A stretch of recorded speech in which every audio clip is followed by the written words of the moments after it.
Good morning, everyone. It's Saturday, 17. June 17th, 2023. We should begin with a greeting. Chanji Chambamanem Ke Kyangbe. Hello. Kajang Mengse.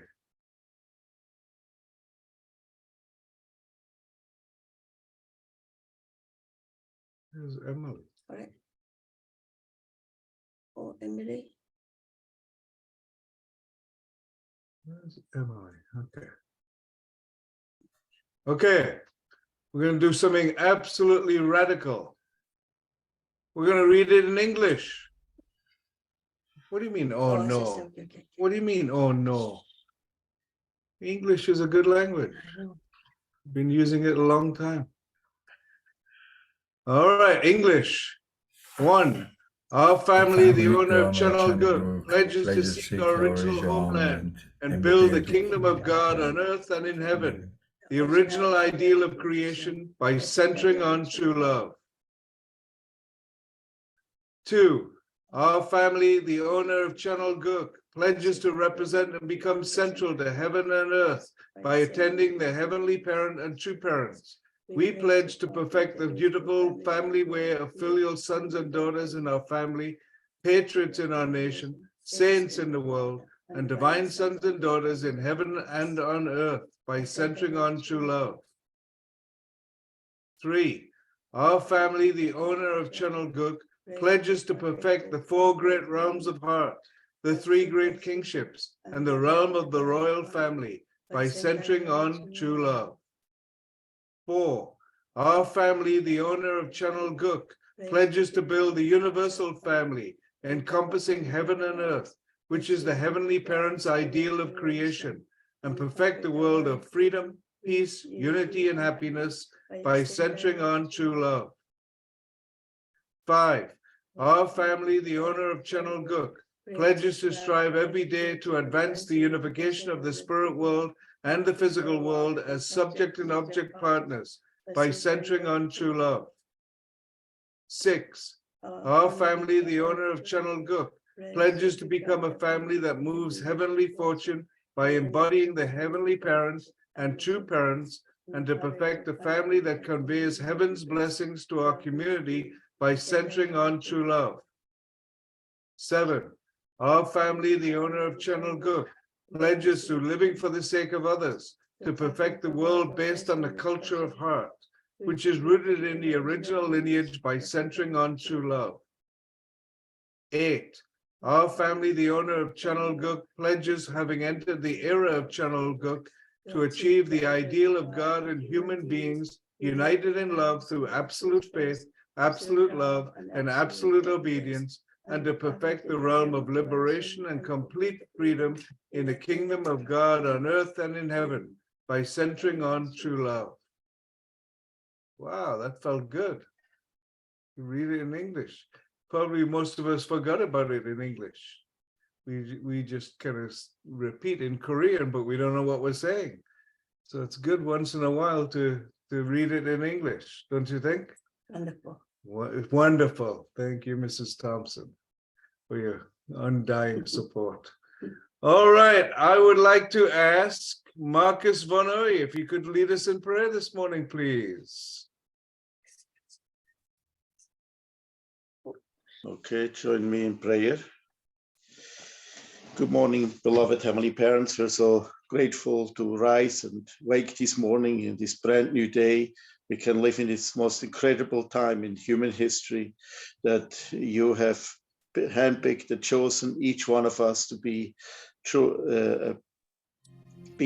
here with our true parents, with our true mother, the only begotten daughter at this time in human history, that we can be able to bring hope to this world. Because of true parents, we have hope, because of understanding your heart that you had from beginning of human history, and as you intended for the first ancestors, and you have never lost that hope through all of history. And now finally, we're living in this final time of human history where we can have our true parents here on this earth and have truly the hope that we can spread to every corner of this world. We pray us reading this morning the True Mother's memoir, that we can deeply dive into her life and her learn something new from this reading this morning, that you can touch our hearts and that you can prepare our hearts for this day today, that we can make a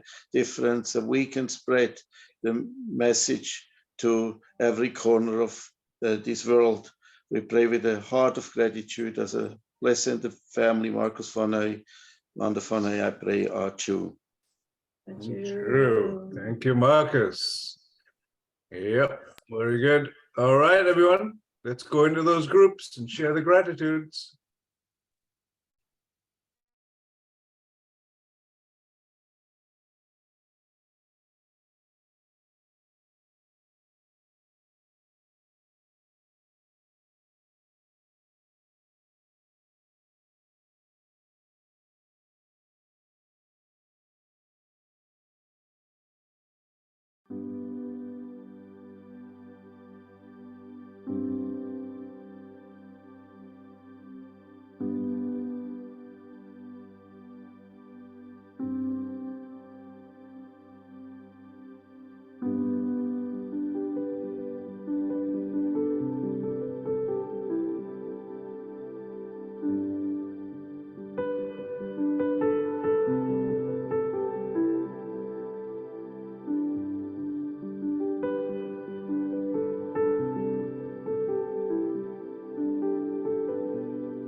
Recording in progress. All right, very good. Oh, Joshua. Who's Hi, Joshua. my wife spotted Joshua there. Good morning. Good morning, Joshua. Welcome. Good morning. Good morning. All right, who's grateful today? Who'd like to share your gratitude?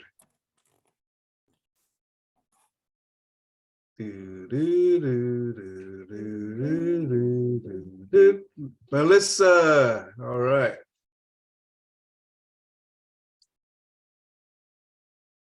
Okay. I'm grateful for my daughter. She's got a 4 point something top 10 of Washington State, according to this lady in the school. So I'm very proud of her. And she announced yesterday she wants to go to GPA. I said, so whatever you want, college or GPA, one of the two. And let's see. Yeah. Anyway, we're sorting through things. We're also in process of moving. So we're sorting through things, what we don't need, what needs to be moved and what needs to stay and what needs to be dumped. So it's nice. We're working together to clean it all up and get organized.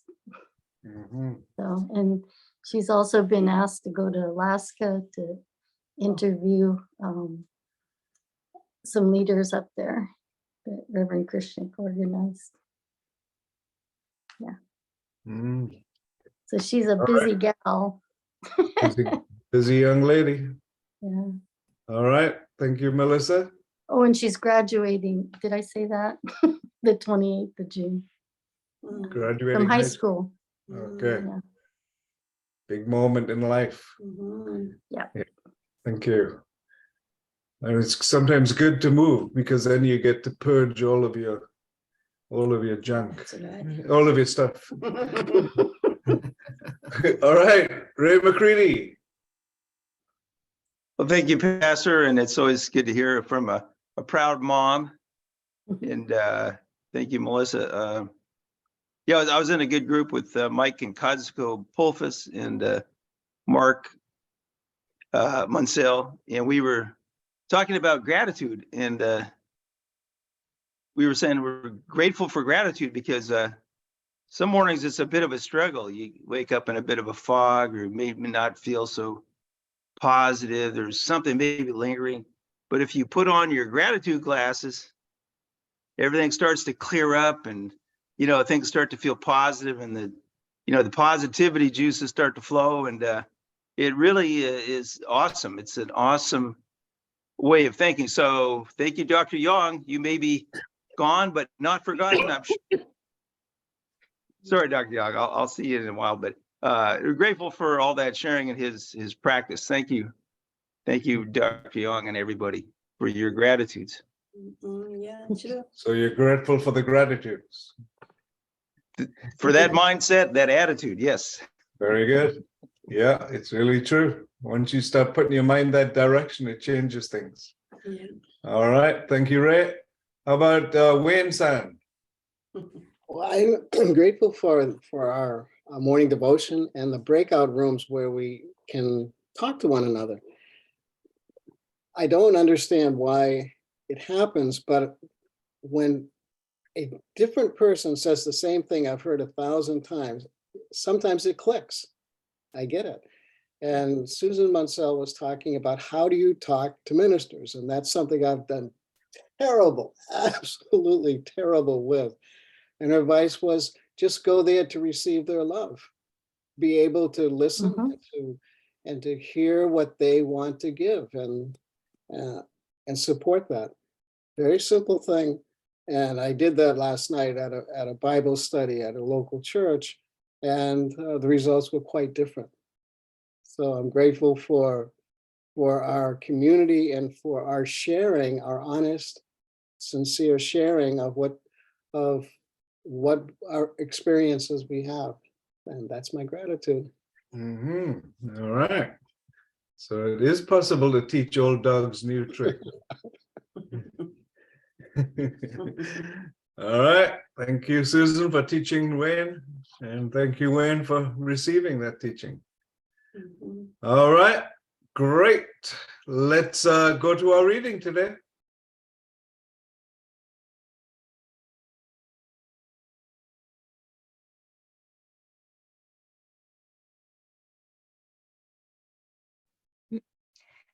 Mother of Peace, Thank you, Lord.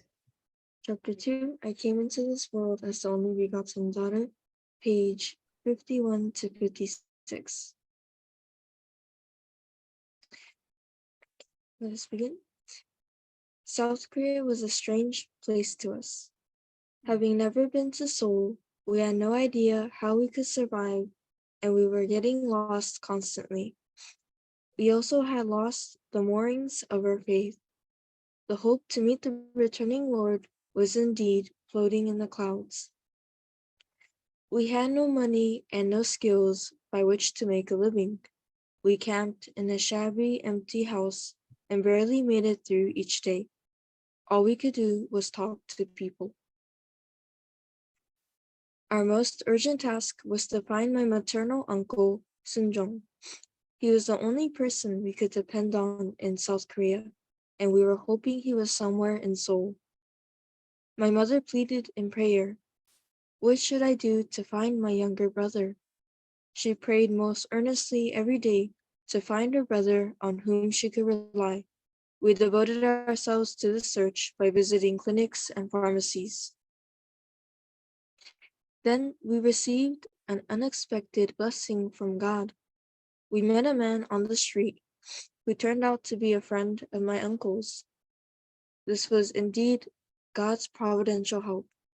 His friend told us that Uncle Sunjong was serving at the army headquarters in Seoul's Yongsan district. After returning from Japan, he had graduated from the College of Pharmacy in Seoul and then received training as a pharmaceutical officer in the Korea Military Academy. He was currently serving as a first lieutenant. This kind man took us to Yongsan, and what a reunion it was. Sunjang was delighted to see his mother, sister, and niece. He had no idea of the conditions in the north and was so distressed to hear of what we had gone through to get to Seoul. He immediately rented a small room for us in Hyochang-dong. Our life in the south soon stabilized. I entered Hyeonchang Primary School and, in the free land of South Korea, began going to school for the first time. I loved going to school with my bag of books every day. The older residents of the neighborhood would pat me on the head, and the neighborhood children also liked me very much. Looking back, I find it interesting that our rented room was close to Chongpadong, the neighborhood in which 7 years later we would end our search for the Lord of the Second Advent. Until that day arrived, however, we endured many twists and turns on our odyssey. While at Hyochang-dong, we heard the news that Jung Suk-chon, the eldest son of the founder of the Holy Lord Church, had settled in South Korea. We took it as a miracle and prayed that God would guide us to meet him. All in all, we praised God that my uncle was serving as an army officer and that Jung Suk-chon's family from the Holy Lord Church had come to the south.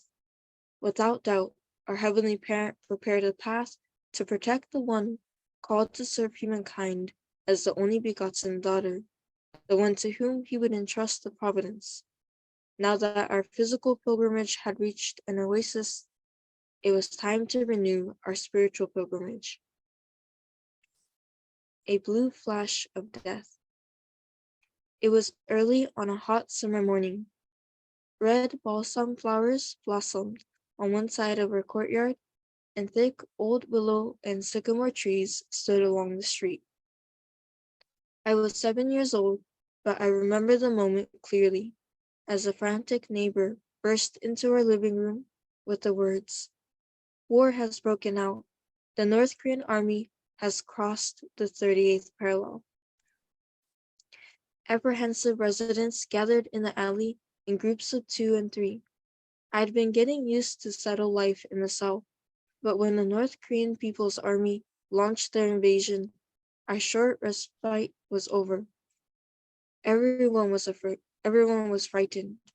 Government reports mingled with rumors, and no one knew for sure what was going on. What happened was that the South Korean interim government packed up and moved to the city of Daejeon, 90 miles to the south of Seoul.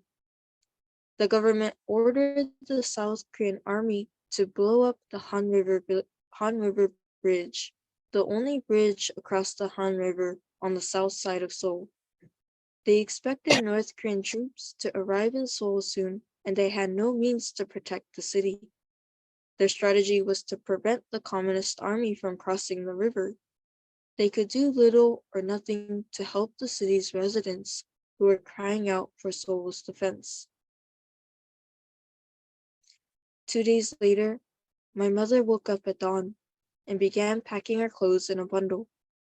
Awakened by the rustling noise, I kept my eyes shut and listened to her conversation with my grandmother. "We have to seek refuge," my mother said. "After the communists get here, they'll kill us." "I know they are bad," my grandmother responded, "but do you think they would treat women harshly?" "If they find out we have escaped from the north," my mother reasoned, "they probably will kill us on the spot." On the evening of June 27, 1950, 2 days after the start of the Korean War, Seoul residents streamed out of the city's ancient neighborhoods under a gentle summer rain. The more they realized that they were not the only ones seeking to escape, and that they all had to cross the same bridge, the more serious and desperate they became. This was war. My grandmother, mother, and I joined the exodus with our bundle, following the throng moving toward the Han River Bridge. When its dim shape appeared in the dark, something told me to stop, and I grabbed my grandmother's skirt. She stopped in her tracks, and my mother turned and asked her, "Mother, what's wrong?" Grandmother looked up at the sky and then glanced down at me. Then she turned her head again in the direction of our house. "Sunjong may come," she said with a steady tone, speaking of her son, my uncle. It seemed senseless to turn around when everyone else was fleeing the city, but she was firm. "Let's go back in case he does." My mother understood. The 3 of us made our way back home, fighting the crowds. When we got home, I spread out my blanket and lay down to sleep, but it was not long before I was awakened by the noise of a 3/4-ton truck. Its headlights illuminated our room as the door suddenly burst open. There was my uncle in his military uniform. My grandmother and mother gasped sighs of relief and hope. I thought to myself, "We can leave now," and felt at ease. "Hurry," he barked. "We have to move now." Uncle Sunjong, based in the army headquarters as a military medic, was aware of the progress of the war. As soon as he heard that the South Korean army was preparing to destroy the Han River Bridge, he requisitioned a truck and sped to our home, knowing his family was in danger. He had left the truck with its engine running in our foggy alley. We climbed in with our already packed bundle, and he drove toward the bridge. In the pre-dawn hours, crowds of refugees were swarming there from all directions, creating total chaos.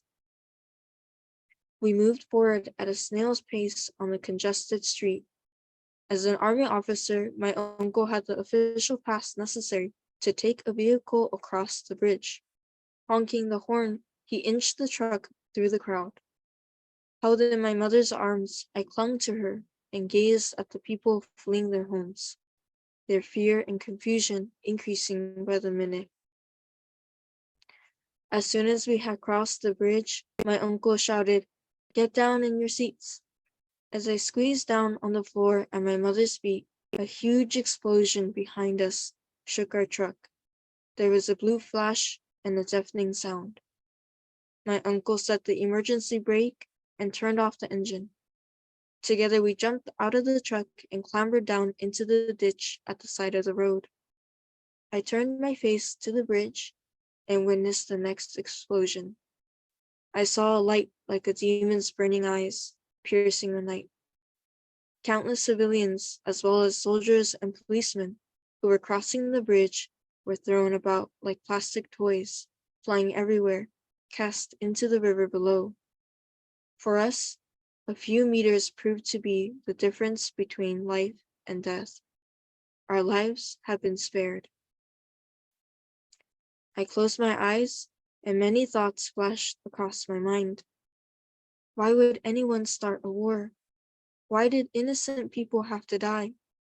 Why is God permitting such pain and suffering? Who can bring an end to this madness? I could not conceive of any answers. When I reopened my eyes, I saw that the bridge was cut in half. The military had accomplished its mission at the cost of hundreds of lives. What remained amid the corpses, the screaming wounded, and the dazed survivors was an ugly skeleton of steel smoldering in the dark. Thank you. Wow. Your mother really went through it, right? Amazing. Amazing to be a war refugee. If they had stayed, the North Korean army would kill them for having escaped from North Korea. Amazing. All right. Thank you, Karen. Beautiful reading. Well done. And I understand now we have a testimony from Joshua. So take it away, Joshua. Good morning. Good morning. Morning. Thank you so much. Yeah, grateful to be here. And yeah, right now the Los Angeles crew is currently doing Chonchimon devotion. So if you hear some yelling, just know that it's a good yell. There's prayers going on. Very grateful. Yeah, I was asked by Emily Aceda and then Gabby to just share what's, I guess, the recent testimony that's going on for me. And the big thing for me right now is the Chonchimon devotion. Actually, that's been my testimony. That's been my transformative experience in the last few weeks, So I just wanted to share, I know there was like an article shared about the devotion. I thought I could just share a little bit more of just my personal experience with Chonchimon and just the process to get to where we're at and some of the miracles that have been taking place, or at least from my perspective, just amazing things. So the first kind of, when we started to offer devotion, it was actually right after we got back from Korea. So this was 3 days before Dr. Yong, we got the news that Dr. Yong was being sent to Korea. So we felt coming back to Kayo and I that, our big repentance was feeling that as much as we've been serving as pastors, co-pastors for Los Angeles Family Church the last 3 months, at that point it was 3 months, we had not offered enough devotion at the church itself. And we talked with Reverend Thompson. Anyway, we started to bring people, just our ministry leaders, to start praying with us in a Chonchimon style. We didn't have a Chonchimon at that time.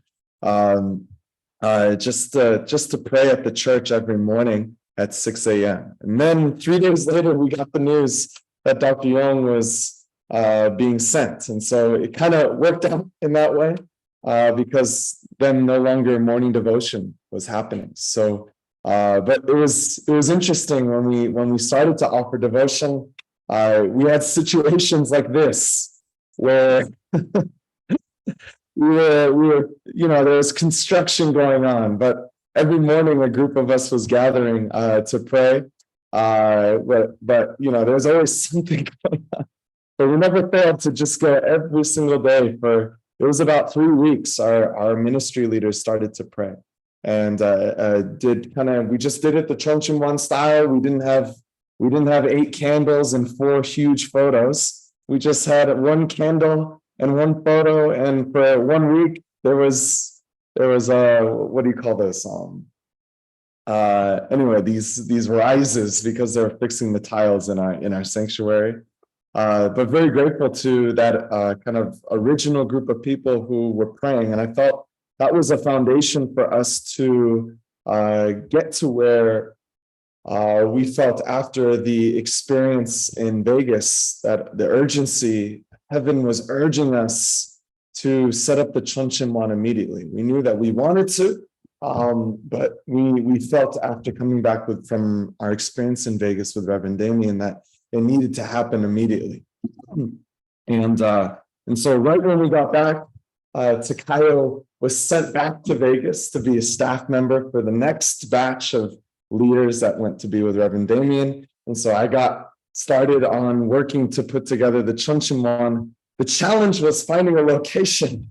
Gosh, we spent 3 weeks praying. Where do we even do this? It's so difficult in the LA family. It's where we rent out the building, 3 days a week.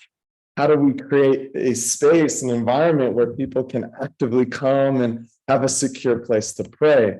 And so it was back and forth. Do we do it at Pasadena House? Do we do it at LA? We started to pray. Heaven was very clear. It needed to be at LA. Then what room? And so after a whole lot of prayer, where we landed was that we would use our old conference room. So this is what the conference room used to look like. And there was a lot of work that needed to be done. We had all these things, and all these doors here were storage and covered in stuff. I feel like our churches become these really elaborate storage rooms that have just 30 years of people's stuff just sitting there where no one wants to throw it away. This is one of those rooms. And so we decided this is the location. And then one by one, what we decided was we're going to finish by Sunday. So we had 4 days to finish. And so we called a bunch of the second generation. We asked them if they could help us out. And these are the Shigetas and the Oyas. And the Shigetas, actually, their family line is they're temple builders. So I really wanted them to come. Their ancestors are temple builders. So I really wanted them to come and help. And then this brother, first day in, pulls his back. And he had to go see Dr. Homa, and he was bedridden for the next few days. And I felt it while we were praying every morning in preparation that Satan really doesn't want us to set this up. He's afraid of the reality of what will happen if this exists. But I felt True Father specifically was urging us on. And he was saying, I need you to meet True Mother in the Chonchimwan. That's what I need you to do. So we kept going, even though we had injuries. And bit by bit, second generation were there all day long. So grateful for them. And I felt like it was kind of an answered prayer to Mother saying that these Chonchimwans should be a place to train second generation. So I was very grateful for their dedication. And they did everything from weeding outside to cleaning the front, every nook and cranny of the room and fixing things. And even some of them have never built anything in their life, and they were building things. And it was really special experience altogether. And so in 4 days, we were able to build our Chonchimwan here in Los Angeles, which was really a miracle. And putting it all together, and everything was wrong after we fixed it. And then hours before the ceremony started, we had to change everything because we had miscalculated the size of the pictures. We have humongous pictures. And they didn't fit on one of the walls, and we had to change the wall that we had everything prepared for. Nonetheless, this was part of the experience, and we were ready for Saturday night. So Saturday night, we wanted everything to be ready because we wanted members to come in and offer devotion at the Chonchimwan as preparation for our dedication the next morning. And so for those that don't know, LA Family Church has 2 services. We have Saturday night and Sunday morning. to reach two different demographics. We found out college students don't actually like showing up for church in the morning. So we have Saturday night as a priority is for them, college students, mainly CARPs. So yeah, we had members come Saturday night to offer prayer. So that was really beautiful to see, about 100+ people coming in and praying in advance of the dedication. And then the next morning, everyone showed up again to meet Bishop Kim, who joined us from Vegas. And it was a beautiful ceremony and experience just all around, just creating the environment for this to open. And we had our Sunday and Saturday members there, and it was beautiful. And right after, we actually had Roots and Wings. So it was really like, it was a heavenly service. It was really heavenly service. And it's the dedication, you know, I was very focused on emceeing. So I was trying to be focused on the Spirit, but others were certainly feeling it. And you know, my personal experiences after the ceremony was finished, I just spent basically like an hour and a half, I think, just sitting in the Chunchimwan prayer hall after we had finished our Roots and Wings service. And then I had asked everyone at the end of the service, please, before you leave, go pray at the Chunchimwan. So I sat there for like an hour and a half, watching as members came in. I had this kind of curious heart as I was sitting there. I wasn't listening to anyone's prayers, don't worry, but I was curious if what people would be feeling when they came in. So for like an hour and a half, I just sat there as I witnessed members come in, and or I would like come in and out. And you know, this is what really moved me, because some members, as they walked in and as they bowed, they were already crying. They were already crying. And that really moved my heart. It's a reminder, you know, I wonder, you know, it's like, we're not Vegas. Is it really special? You know, like, is the environment there? And it really is there. And I felt it as members were crying, and some people pouring out their tears as they entered that Sunday morning. And it was confirmation for me that God, you know, what True Father I felt was saying to me was, I need you to meet Mother. I need you to meet me here. And I could feel that members were meeting true parents there.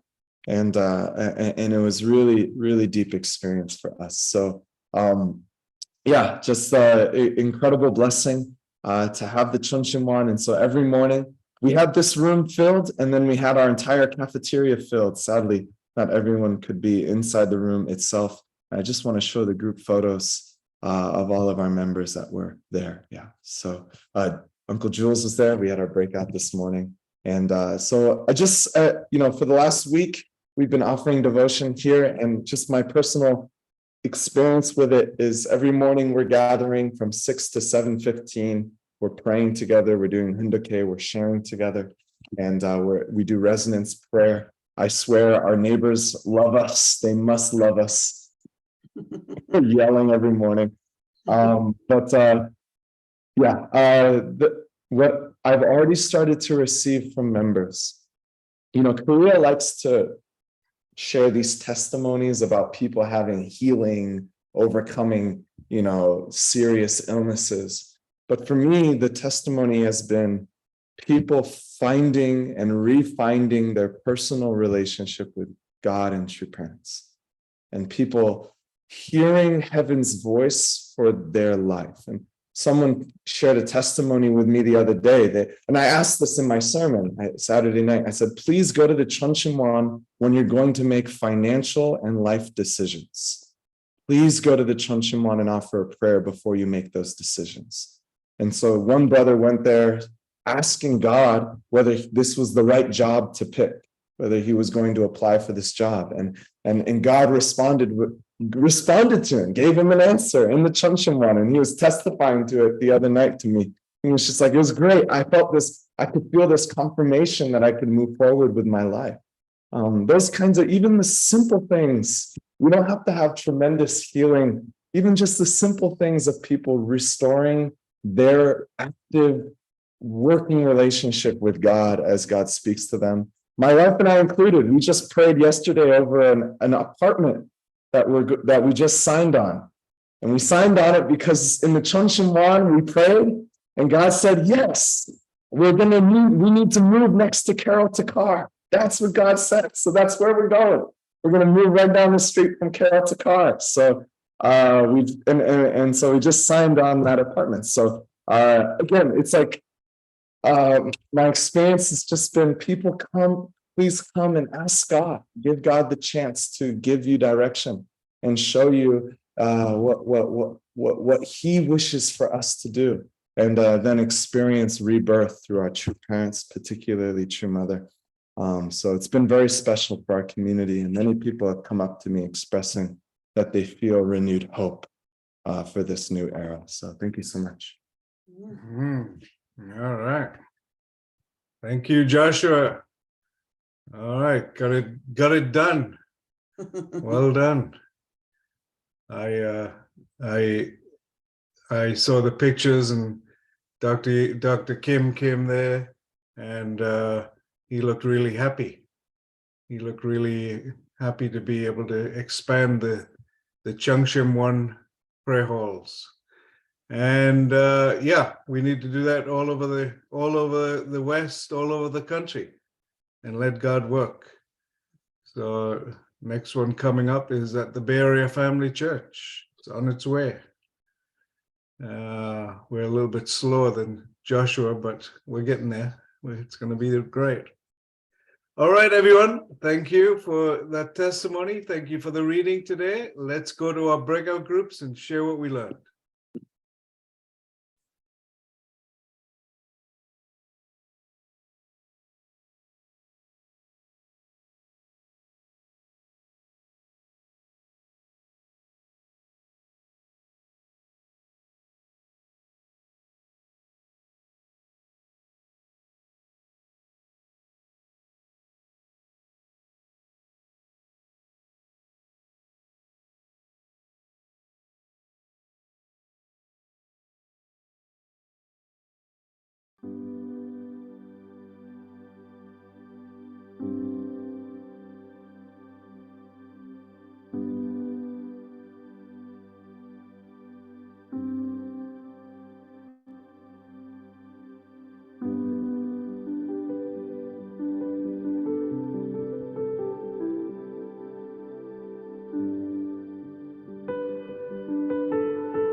All right, welcome back. Hope you had a good discussion. We were with Bill Starr and June Kanak. Doesn't get any better than that, I'm telling you. All right, Walter and Anna Rose. Yes, yes. Good morning, everyone. Happy Saturday. So, thank you, Pastor. Thank you, First Lady. Where we live, we have a really wonderful library system that's separate from the library system in Seattle. So there's 32 different branches to the library scattered across the county, and it's actually each year it's either the first or second most active of items being checked out and used In the country. in the country. Sometimes Flushing, New York is first, so yeah, I'm happy someone is flushing New York, so that's good. So but the really nice thing about it is that they're usually very good about purchasing materials when the patrons like us request them. And when Melissa was giving the testimony this morning about her daughter doing so well, one of the top 10 students in the state here, and it reminded me that I'd recently seen an advertisement about a book, and the title of the book is God, Grades, and Graduation, and talking about how people who are religious people and have some kind of religious faith, students tend to do much better in school. They achieve much more, and I can see, and Melissa's daughter has won the lecture contest and things like that. She's totally engaged in all of that. So I ordered this book for purchase from the library, and it just came. I ordered it a long time ago, and I've been watching it, and it's been saying on order. I was number one on the list, because we know all the woke stuff that's going on in our schools today, and especially at the community college where I teach, which is a state school. Really can't talk so much about religion and things like that openly, and this really shows how the book really shows how, yeah, it's a religion and those aspects really should be included. And the interesting thing is, yesterday I went to read a little bit of this, and when I opened it up, it's upside down. Oh. So whoever was in the library that fastened the cover on here, they had the book upside down when they did it. And I thought, how ironic is that? Because we really need to turn things up. Things are really upside down in our schools right now with how we treat religion, and with all the woke stuff going on, and the animosity towards the religion. So I just thought that this was really a clear sign. You know, we don't always have to go to the turn and going to get some message of what we should do. And I can see that really we need to turn things upside down and put God first in our schools, and not all this archangel culture. So I thought that was a very interesting message that I got. Thank you. All right. Turn it all upside down. Yeah, true. Thank you, Walter. How about June?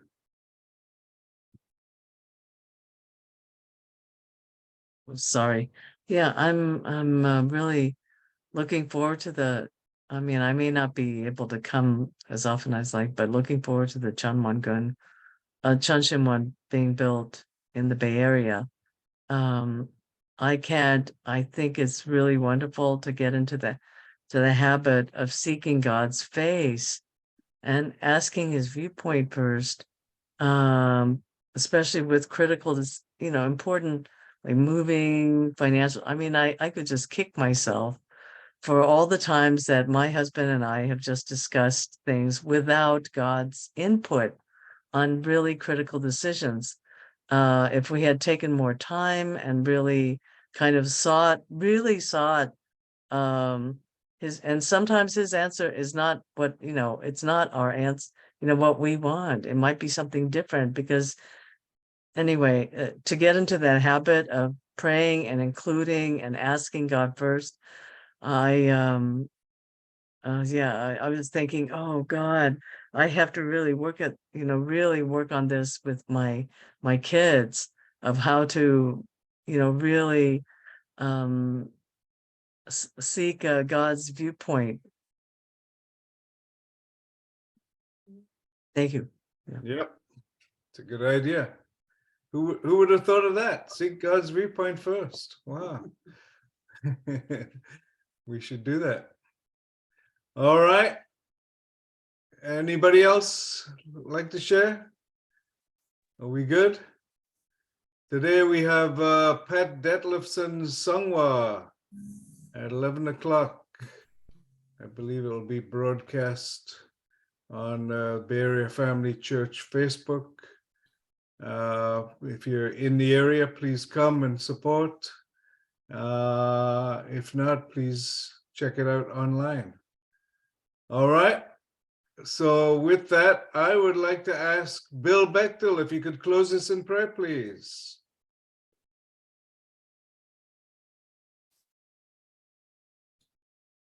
Is Shirley's hand up? Oh, Yes, it was. I'm Is sorry, Shirley, I didn't see you there. Is it too late to go ahead with the testimony? Go right ahead. I'm sorry. Oh, Yeah. thank you. And thank you, Bill. Good morning, Reverend and First Lady, and happy day of all things. I have a testimony I want to entitle Chun Shim Wam, One of the Heart and Home. Because yesterday I woke up and I had a headache and stomach discomfort.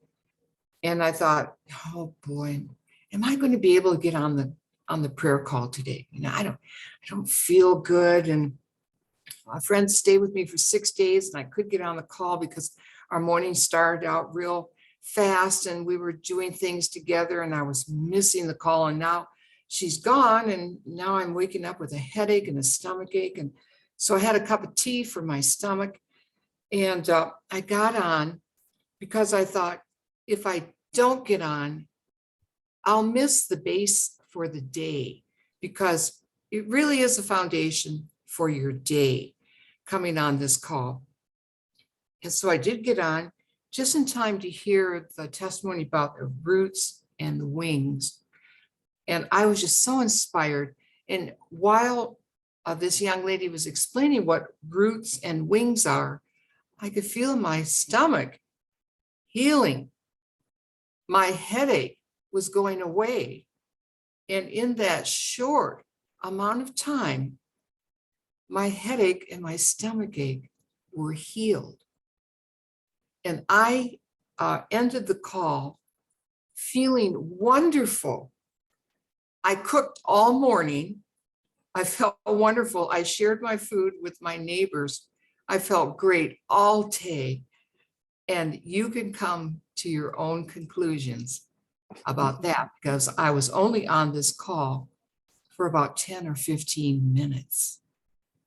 Thank you. Wow. Imagine if you'd been on for an hour, how much power you would have had. Thank you for that beautiful testimony, Shirley. I'm sorry, I almost forgot. You asked me yesterday about giving that. Yes, I'm glad Bill saw you. thank you.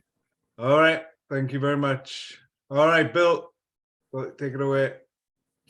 Dearest Heavenly Parent, thank you for sending Shirley's healing. And we got to hear about it because of your soft lightning during morning devotion. You come like soft lightning. You come and enter our lives. As we open, you enter our lives. Thank you, Father, for Joshua's testimony. What a wonderful testimony of LA's new prayer hall.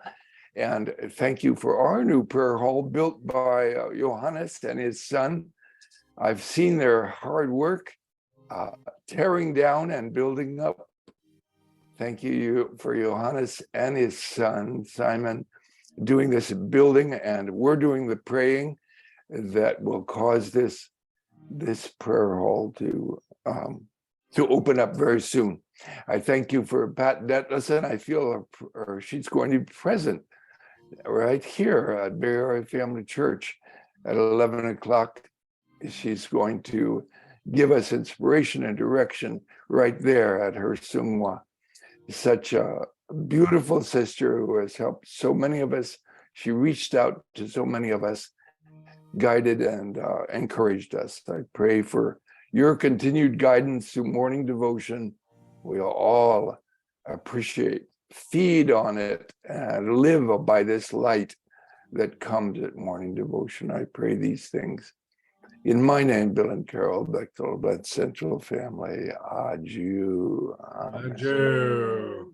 Thank you, Bill. Thank you, everybody. God bless you. Have a great Saturday, and we'll be back here tomorrow morning. Take care. See you tomorrow. Have a wonderful day. Thank you for your prayer, Have a good Bill. Weekend.